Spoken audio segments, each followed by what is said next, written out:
Maharashtra today 24 news सत्य परिस्थितीचा सविस्तर आढावा। सामाजिक कार्यकर्ते 10 वर्षापासून न्यायाच्या प्रतीक्षेत तक्रार करूनही दखल नाही।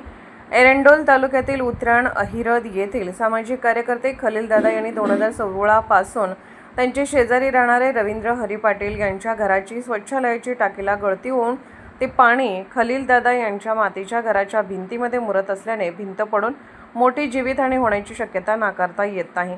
ग्रामपंचायत ते जिल्हाधिकारी जळगावपर्यंत अर्ज करून सुद्धा न्याय न मिळाल्याने अखेर 1/5/2026 महाराष्ट्र दिनी जळगाव जिल्हा अधिकारी कार्यालयात परिवारासहित आत्मदहन करणार आहेत।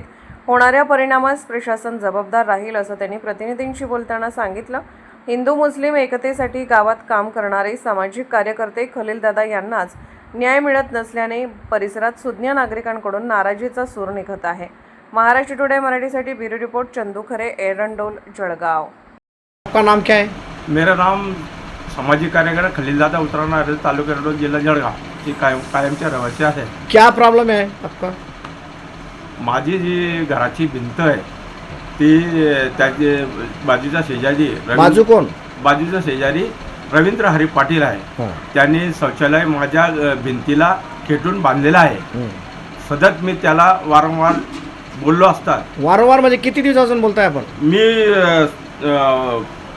16 पासून बोलतोय त्यांना, 5-7-16 पासून ग्रामपंचायतीला सुद्धा दिलेले, उपमुख्य कार्यकारी अधिकारी यांना दिलेले, लोकशाहीदीनमध्ये टाकलेले व मुख्यमंत्री यांना सुद्धा दिलेले, पण आजपर्यंत आता मी आत्मदहनचा इशारा दिलेले 1 मेच्या। म्हणजे कमीत कमी 10 वर्षापासून आपण न्यायाच्या प्रतीक्षेत आहात। आपण सर्वांकडे अर्ज देऊन सुद्धा आपल्याला न्याय मिळालेला नाही।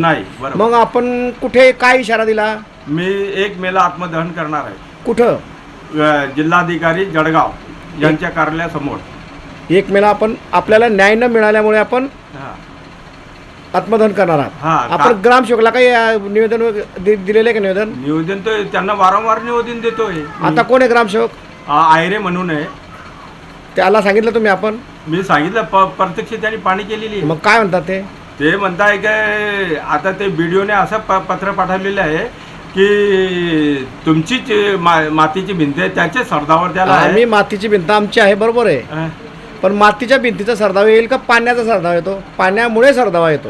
बरोबर, म्हणजे टाकी लीक मुळे मग ते टाकी लीक शेजारी आहे। आता उन्हाळा आहे। उन्हाळा आहे, बरोबर। आता पावसाचा काही संबंध नाही, वर्षा पावसाचा। आता क्लिअर कट म्हणजे प्रत्यक्षात बघितल्यावर असं वाटतंय की ते त्याचाच सरदावा आहे, त्याचे सरदावा आहे, बरोबर। आपल्याला न्याय न मिळाल्यास आपण काय करणार आहे? आत्मदहन करणार आहे। आणि होणाऱ्या परिणामास कोण जबाबदार राहणार आहे? ये बीडीओ एरंडोल बीडीओ पंचायत समिती दादाजी एकनाथराव। आणि आपल्याला असं वाटतं का आपण अल्पसंख्याक मुस्लिम समाजाचे असल्यावर हे लोक आपल्यावर अन्याय करताय? अन्याय करताय ते समाजामुळे अन्याय करताय। अन्याय करताय। आपण तर हिंदू मुस्लिम एकतेचे प्रतीक आहात असं मी ऐकून आहे। तरी सुद्धा हे लोक जर आपल्यावर अन्याय करत असेल तर आपल्याला वाटतं का कुठेतरी न्याय मिळाला पाहिजे?